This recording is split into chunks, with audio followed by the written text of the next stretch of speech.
is this called? Boulogne-sur-Mer. In Boulogne-sur-Mer. This has nothing to do with the video. Back to home. And we're back home. That was crazy, so crazy that something big changed. I got new glasses. Look at these two pictures, one of me now and one of me before my new glasses. You can see it changed a lot. It's so stupid. It's such a stupid funny joke. Stupid jokes aside, I got a new haircut, also new glasses, but I just like telling people, oh, I changed a lot, I got new glasses. Meanwhile, my hair used to be underneath my boobs. I'm fat. So yeah, I'm back from a little holiday, even got a new shirt for the channel. I really like this one. It's gonna be the new main shirt that I wear for these videos. Yeah, it takes a lot of pressure away. Because most people don't want to keep wearing the same thing one video after another. And I got bored thinking, how did I wear this last video or not? So I decided to wear one Hawaiian shirt in all my videos, and now I got a new one. So yeah, new haircut, new shirt, new lammy. And speaking about new, my wife got me the Thorin's company box, the plastic box, as a random gift. She is my sugar mommy. She will love this. So yeah, sugar mommy bought me the box, and instead of painting Thor, as I wanted to do for this video, I couldn't help myself and I painted Gandalf, because the Gandalf in that box is very detailed, way better than the old Gandalf I had from the old Fellowship of the Ring set that's still being sold today. It did not age well, did it? Picture here, or here. Anyway, so yeah, I decided to paint Gandalf. I already painted him. So yeah, you can already see how he looks like in the thumbnail probably. But I'm gonna show you how I painted him. He's gonna be kind of part of the biggest Thor for me on Earth. I mean, Thorin's company needs to be part of it somehow. I'll figure it out later. So yeah, I'm very happy with how he came out. I just decided to start painting and I didn't stop. And yeah, maybe some angles are not perfect because I was really happy and yeah, not paying attention to my camera work, so apologies for that. I've rambled long enough. Let's go into the video, let's go to the desk. And welcome back to the desk, everybody. Now, to paint Gandalf, we first need to paint his base, because his base needs to be the same as the others in Thorin's company, and I want him to stand out, well, in my collection, because they're gonna be around a lot of other dwarves, so we'll paint his base a little different.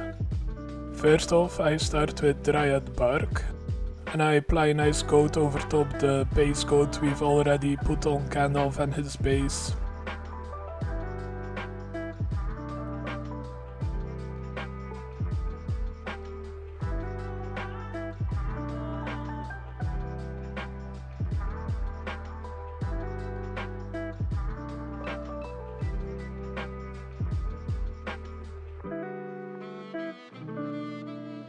Once that's dry, I start dry brushing mournfang brown, and yeah, I apply it quite liberally.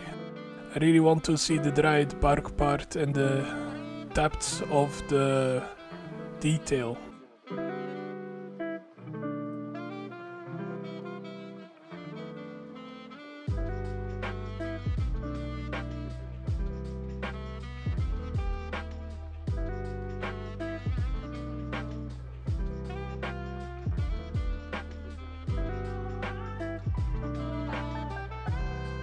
Now to finish it, I use XV88. I really try not to put a lot of pressure on my brush, just to make sure that the previous layers are still very visible. And once we've painted Gandalf, I'll put a couple of random grass tufts on it. I would tell you which ones from the army painter I use, but I forgot how they're called, and didn't look it up before I started doing the voiceover, so yeah, that's the note for next time.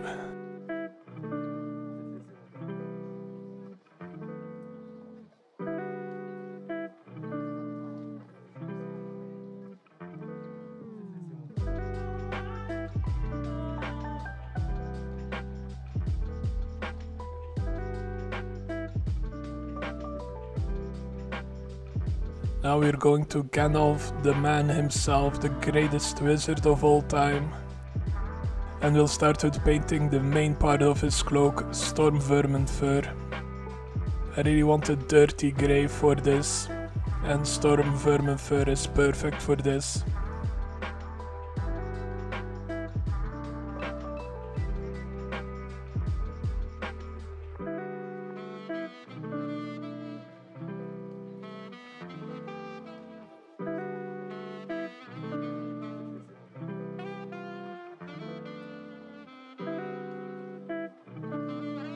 Now for the part underneath his main cloak, I used mechanicus standard grey to make it a little darker and to make it stand out a little bit more, because we're gonna use a lot of greys, and yeah, we don't want it to be just grey. We want it to have a little more depth, a little more detail, because it's Gandalf, he deserves this. Deserves only the best. Also the wraps around his hands, I used mechanicus standard grey as well.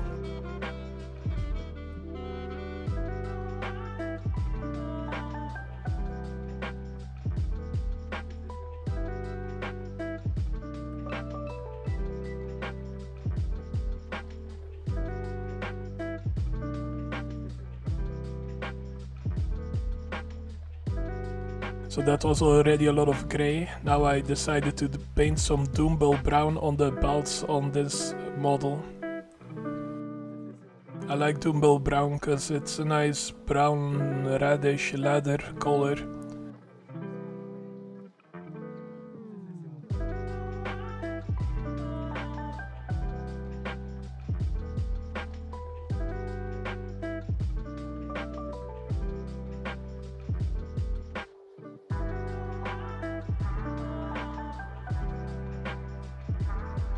And it will stand out greatly against the rinox hide we're gonna use for his staff.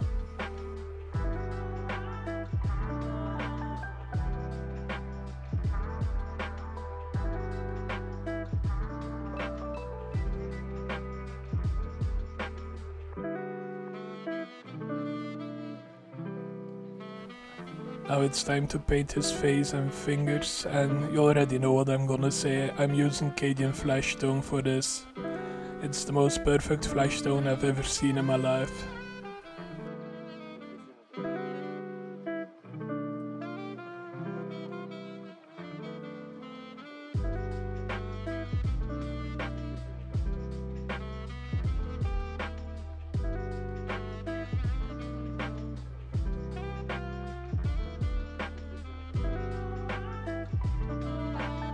Now I use the fang for his hat.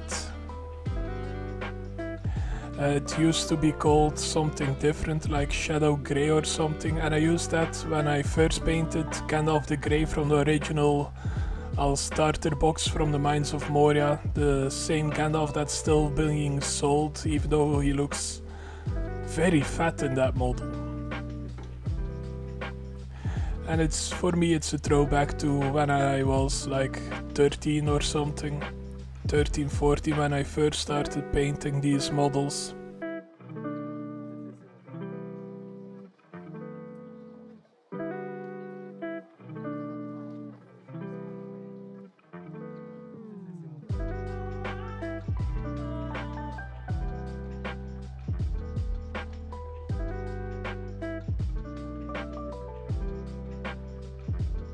Now I use dawnstone for the scarf that's flowing around this beautiful model.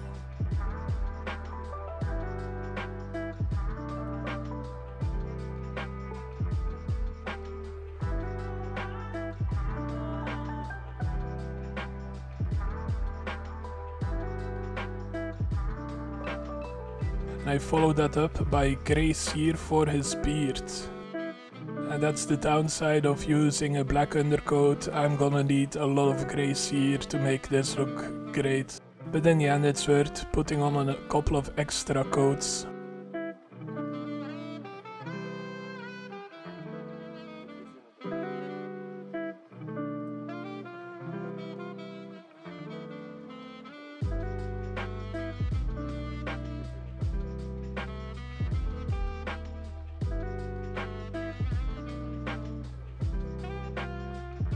Now to finish his scabbard I used Liberator Gold. The scabbard itself is also painted in the rinox hide if I'm not mistaken. So Liberator Gold for his scabbard and the buckle on his belt. Gandalf might be a wandering wizard, but he wanders in style.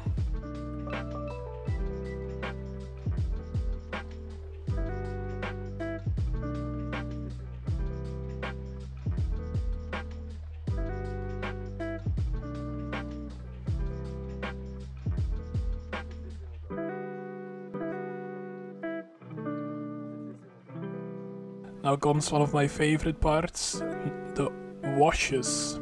I use nuln oil on pretty much every grey area there is, except for grey seer, but I also use it on the fang. And I use it quite heavily.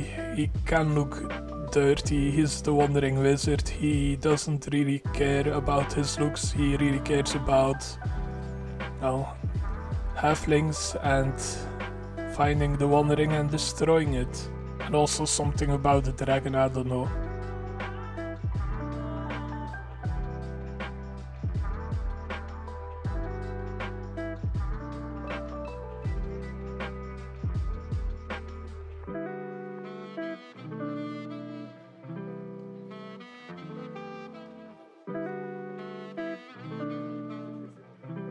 So after nuln oil I tin down dawnstone heavily with water. I tin it down heavily because I'm gonna use it as a shade paint actually. I use it on his beard to give him some grey recesses. Something I tried before on a Gandalf the Grey model and I really love how it comes out.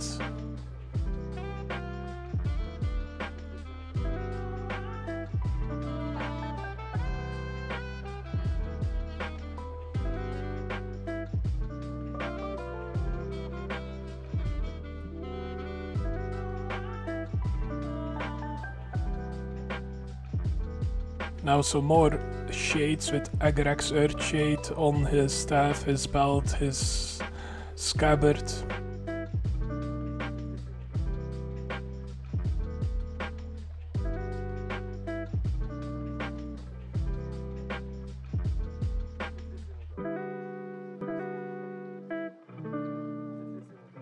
Reikland fleshshade. Obviously I use it on his hands and fingers.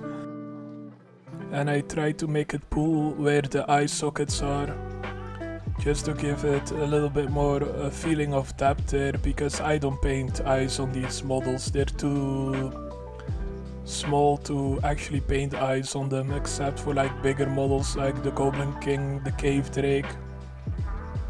Those are big enough that painting the eyes is actually teasable in my opinion. Feasible? Teasable? I don't know.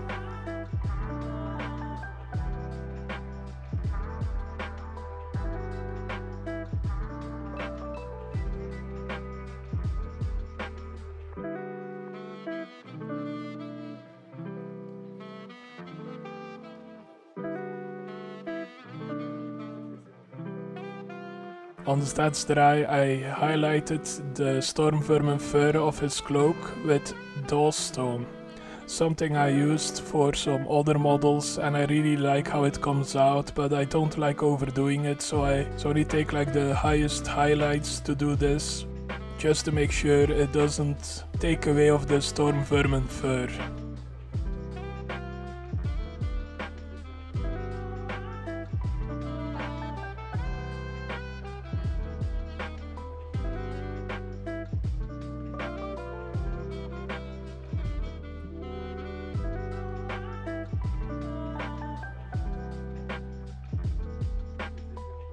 And because this is Gandalf, we should put some cadian fleshtone highlights as well on his face and fingers, just to make him look even more awesome, because I really think this model came out great.